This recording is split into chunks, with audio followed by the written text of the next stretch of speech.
Paskong Pasko na talaga ang amoy at ang lasa natin dito. Nagbabalik po ang Good Morning Kapatid! Kapatay natin. Kung ano pa masunog ko dito. Ang sarap, ang bango, parang hindi ako makakonsentrate. Good morning kapatid po. 20 days na lang, Pasko na. Kung may isang bagay po na hindi talagang nag-fail magpa-wow sa Fambam, ito po ang Christmas ham. Juicy, sweet at puno po ng holiday vibe. Seasonal man ito. Aba, pwedeng-pwede pong kumita ng 6 digits kada buwan. Kita tayo sa ham. Kasama po si Jan, ang owner ng Roma's Homemade Hams. Good morning, kapatid! Good morning, kapatid! Good morning, Miss Angela! Yes! Nako, welcome sa aming humble abode. Thank you. Diba? And I'm very excited to share with our kapatid itong dalamong ham with us. And alam nyo ba, mga kapatid, ito po ay mula sa 40 years no, na legasiya ng pamilya ni Miss Jan. Kwentuhan mo naman kami, bakit ba Roma? Sino si Roma? So, Miss Angela, thanks for having us here. So, Roma's Homemade Hams came from Roma Foods. So, my mom is Rosemary Marfil and then my dad is Mando Marfil. Kaya po siya Roma.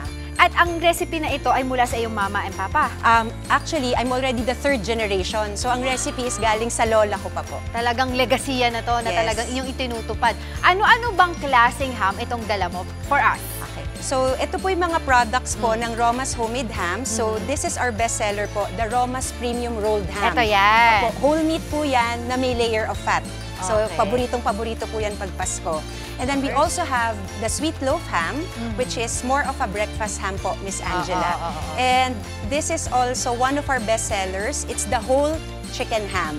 Okay. With bone-in po yan. Okay, so pwede mo siyang bilhin na, ano na siya? Yes, whole chicken po Lalagyan mo talaga lang siya, sa Miss oven Angela. para iluto, Yes. ay initin. Ready to eat na po siya pag dineliver. And at the same time, kung gusto niya pa pong i-oven, pwede rin po. Pwede. Yung ganitong klaseng premium hams would come in the box, no? Yes. Magkano po siya? So, the premium rolled ham is 1,200 per kilo lang po. While the sweet loaf ham and the whole chicken ham is 800 per kilo. Kung meron medyo nasa budget po kayo, pwede yan. Pero maganda pa rin naman sa hapagkainan at Yes. masarap. Yes. At ang masaya dyan, meron ka papandesal dyan sa gilid. Yes. mo. Pwede siya sa pandesal. Siyempre, pwede rin sa kanin, mga kapatid. Ako, favorite ko kasi to kahit, alam mo, kahit hindi December, naghaham ako eh. Ako Yes. yung taong ganun. Perfect pala kayo, Yes. Miss Angela. Pero magkano ba ang naging puhunan sa ganitong klaseng business? Actually, nung panahon po ng parents ko po, inutang lang nila yung puhunan. Oh, Around diba? 5,000 Yan ang to magandang 6,000 utang. pesos. Yes. So, walang nilabas na pera. Totoo. So, before, we would only manufacture 20 trays at a time. Tapos ngayon, we can do hundreds of trays within a season. Talaga? Yes Naku, po. ang galing naman ito. Pero bakit yun daw yung naisipan ng inyong family na gawing business, itong Roma's Homemade Hams? Kasi po pag Pasko, hindi po talaga mawawala ang hamon. Totoo And yan. nakakita po kami ng opportunity to provide homemade hams po na walang preservatives, naturally cured, wala pong MSG, and gluten-free. So, every year, hinahanap na po kami ng mga suki namin. So, when I assumed the business po ng 2013, there really is an opportunity for homemade hams to be part of the Christmas festivities. So, part of the family na siya. Part na po kumbaga, no, talaga. At saka, ang nakakatuwa dito kasi ang pinag-uusapan natin dito ay 40 years. Yes. Diba? Of family's recipe. Yes. Hindi lang isang taon, hindi lang 5, 10, 4 na dekada. Diba? Paano ba tumatagal ng ganung katagal ang isang negosyo? First po talaga, pinaka-important po yung consistency and quality.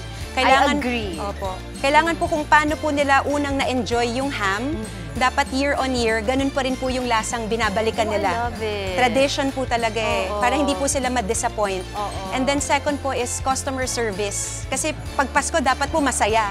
So, hindi po kami dapat makadagdag sa stress Oo during nga. Christmas. I love it. Tama ka dyan. I agree with you. So, gusto po namin, the experience of the customer from getting our orders until they taste the ham is very positive po. Oh, that's so true.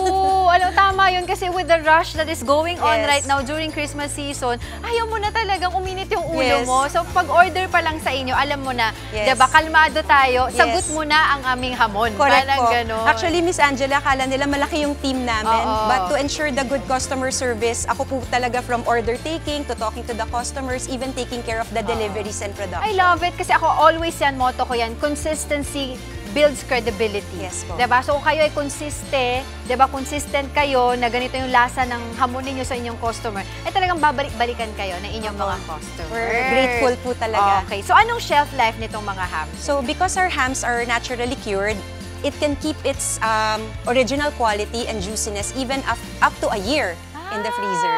Ganun na ganun pa rin dapat po yung nasa quality. freezer Opo, lang. dapat nasa I freezer love lang. it. Alam mo, puro tayo kwento. I wanna taste this already. Yes. Ano pwede kong hiwain Yes, please. dito? Alam pala ako. Sabi ko pala, sharing is caring. Yes, join Sama ko us. na itong mga ano natin. Baka kami doon sa likod, Basta ganyan. Yes. Yes. Na lang namin.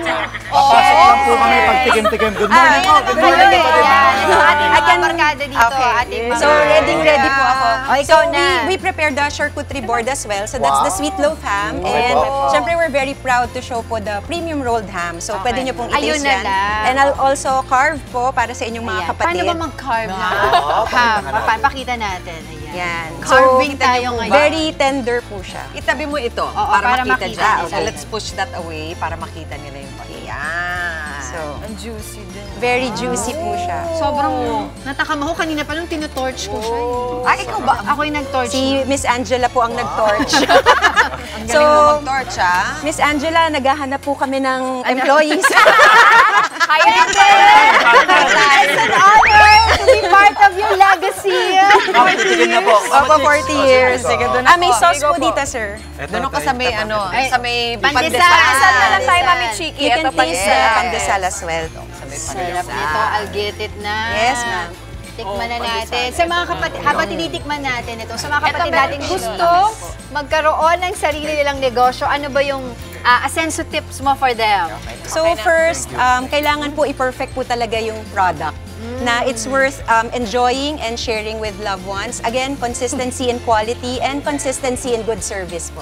I love it. So mga gustong umorder, I'm sure mga kapatid natin natatakam na. Napakasarap po mga kapatid. Walang halong biro. Hindi pa ako nagbobola. Kasi hindi naman talaga sisungaling pag ito sa Paano po nila kayo makontak? You can contact us on Instagram and Facebook, Roma's Homemade Hams. Ganda ni Jan. Thank you po. Thank you Sarap, po. diba? Thank you po. Thank you. Yes, thank you po. And no preservatives. Sarap. I love it. Huling-huli tayong kumakain. Marami pa po. Ang maganda pa dito, it comes in the box. Pwede niyo pang regalo. Yes. Diba? Ang ganda tignan. Maraming salamat, Miss Una. Okay. Lalagay ko na ito dito, ha? Okay, sir. Talaga naman kahit sino po pwedeng magnegosyo para lahat. Kita tayo. Iuwi na natin to! Mga kapatid, Angela Lagunsad Castro po para sa komprehensibo at makabuluhang balitaan at talakayan, mag-follow at subscribe na sa social media pages ng News 5.